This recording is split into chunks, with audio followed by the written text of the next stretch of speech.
Hello, everyone. I'm glad you're here today. If you're over the age of 60, you know that maintaining good health isn't just about taking medication or visiting your doctor regularly. It's about making small but powerful choices in your daily life, especially when it comes to the foods you eat. One food that so many of us overlook, but eat almost every single day, is bread. Yes, the simple loaf sitting in your kitchen could either help you stay strong, energized, and healthy, or quietly harm your body without you even realizing it. Bread has been part of our diets for centuries, but not all bread is created equal. Some types of bread can put you at higher risk of heart disease, diabetes, and digestive problems, while others can protect your heart, keep your blood sugar stable, and even help you maintain a sharp mind. That's why today I want to share with you the 4 worst breads you should never eat after 60, and the 4 best breads that you should consider making a part of your daily diet. Now, before we dive into the list, let me explain why bread is such a big deal. For most seniors, bread is a staple. It's quick, it's filling, and it's comforting. But here's the problem: many store-bought breads are loaded with refined flour, added sugars, preservatives, and even hidden unhealthy fats. These ingredients may taste good, but they rob your body of nutrients, spike your blood sugar, and contribute to weight gain and inflammation. Over time, these effects can make chronic health conditions worse and reduce your quality of life. On the other hand, choosing the right kind of bread can provide you with valuable fiber, essential minerals, and long-lasting energy that keeps your body running smoothly. So let's talk about the first type of bread that you should avoid. The number 1 on the list is white bread. This is the soft, fluffy bread you often find in plastic bags at the supermarket. It's made from refined flour, which means all the fiber, vitamins, and minerals have been stripped away. What's left is a product that quickly turns into sugar in your body. Eating white bread regularly can cause blood sugar spikes, increase your risk of type 2 diabetes, and leave you feeling hungry again just an hour later. For someone over 60, when blood sugar control and heart health are critical, this bread is one of the worst choices you can make. The second bread to avoid is white sandwich rolls or burger buns. These may seem harmless, but they're often even worse than regular white bread. Many are made with extra sugar, dough conditioners, and preservatives to make them soft and last longer on shelves. This combination not only adds empty calories, but also encourages weight gain and unhealthy cholesterol levels. Think about it. If you're eating burgers or sandwiches with these kinds of buns, you're not just consuming the fillings, you're doubling up on processed carbs with little to no nutritional benefit. Now let's move to the third bread you should avoid, and this one often tricks people into thinking it's healthy. That's multigrain bread. The word multigrain sounds wholesome, doesn't it? Unfortunately, in most cases, it's just a marketing trick. Many multigrain breads are still made with refined white flour as the main ingredient, and just a sprinkle of other grains like oats or barley to make the label look attractive. Unless the package specifically says 100% whole grain, you're probably just eating a dressed-up version of white bread. And again, that means you're missing out on the fiber and nutrients your body really needs. The 4th bread on the list of breads you should never eat is sweetened breads and pastries. Think of cinnamon swirl bread, raisin bread with sugar coating, or breakfast pastries that are technically still bread. These are loaded with added sugars, unhealthy fats, and sometimes artificial flavors. Not only do they spike your blood sugar and add unnecessary calories, but they also increase inflammation in the body. Inflammation, especially after age 60, is linked to joint pain, heart problems, and even memory decline. These breads are essentially desserts disguised as something you can eat daily, and they should definitely be avoided if your goal is long-term health. Now that we've covered the breads you should avoid, let's shift to the positive side. Because I don't want you to think bread is off limits forever. The truth is, bread can be an excellent part of your diet if you choose wisely. The right bread can help keep your digestive system moving smoothly, protect your heart, and even provide nutrients that keep your muscles and bones strong. The first bread I recommend for seniors is 100% whole wheat bread. And let me stress, it must say 100% whole wheat or 100% whole grain on the label. This means the bread is made from the entire wheat kernel, so you're getting the fiber, vitamins, and minerals that refined white flour simply doesn't have. Fiber is especially important as we age because it helps prevent constipation, lowers cholesterol, and keeps blood sugar stable. Whole wheat bread also keeps you fuller for longer, so you're less likely to snack on unhealthy foods between meals. The second healthy bread choice is sprouted grain bread. This is a step above regular whole wheat because the grains are sprouted before being made into bread. Sprouting increases the availability of nutrients and makes the bread easier to digest. For seniors who sometimes struggle with bloating or digestive discomfort, sprouted grain bread can be a wonderful alternative. It's also richer in protein and antioxidants compared to traditional whole wheat bread, which makes it even more nourishing. The third bread I want to highlight is rye bread, especially if it's made from whole rye flour. Rye bread has a denser texture and a slightly earthy flavor, but don't let that discourage you. It's packed with fiber and has a lower glycemic index compared to wheat, meaning it doesn't cause rapid spikes in blood sugar. For people over 60, this is a huge advantage because stable blood sugar helps protect your heart, brain, and overall energy levels.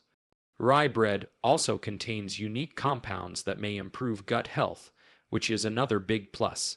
And finally, the fourth bread I recommend is oat bread, but only if it's made with whole oats and whole wheat flour together. Oats are rich in beta-glucan, a type of soluble fiber that is particularly effective at lowering cholesterol.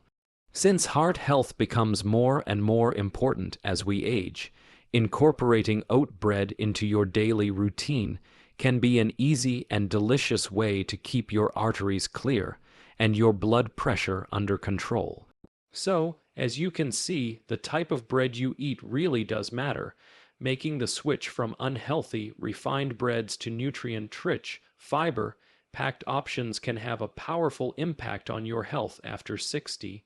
It's not about giving up bread, it's about choosing bread that gives back to your body instead of taking away from it. Now, I know what you might be thinking. How do I actually apply this in daily life?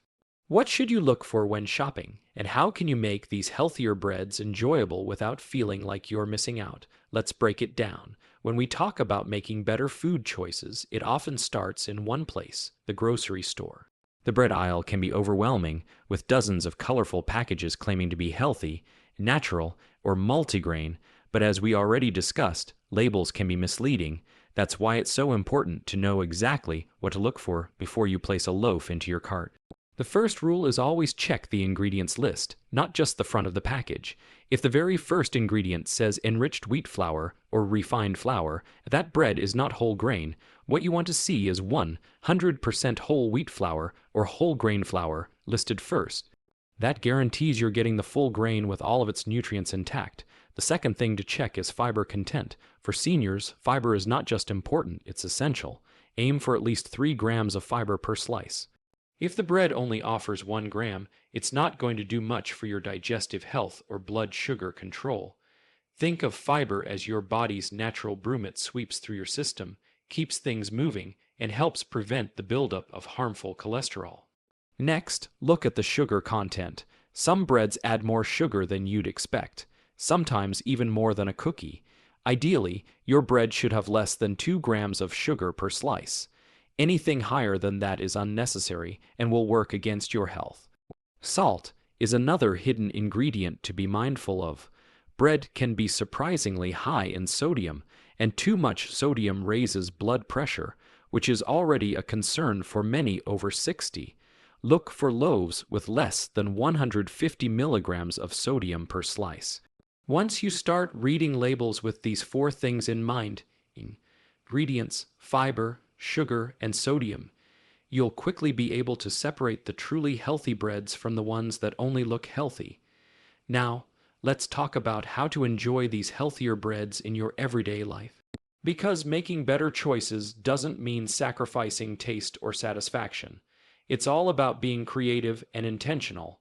Let's start with breakfast.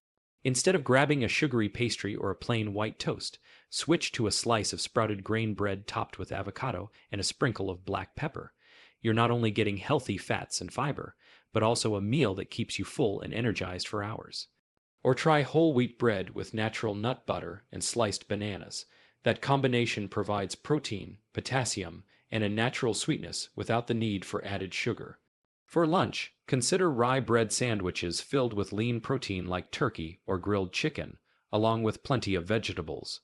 Rye bread pairs beautifully with savory flavors, and its lower glycemic index helps keep your afternoon energy steady.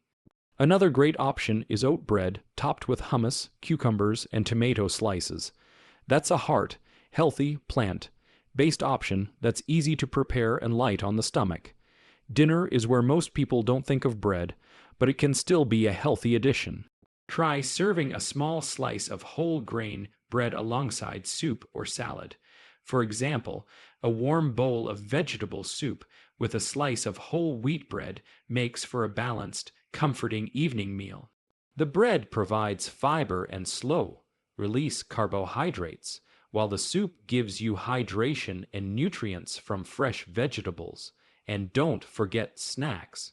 Instead of reaching for chips or cookies, a small slice of sprouted grain bread with cottage cheese or a boiled egg can be a satisfying, nutrient-dense option. The key is not to eliminate bread, but to make it work for you rather than against you.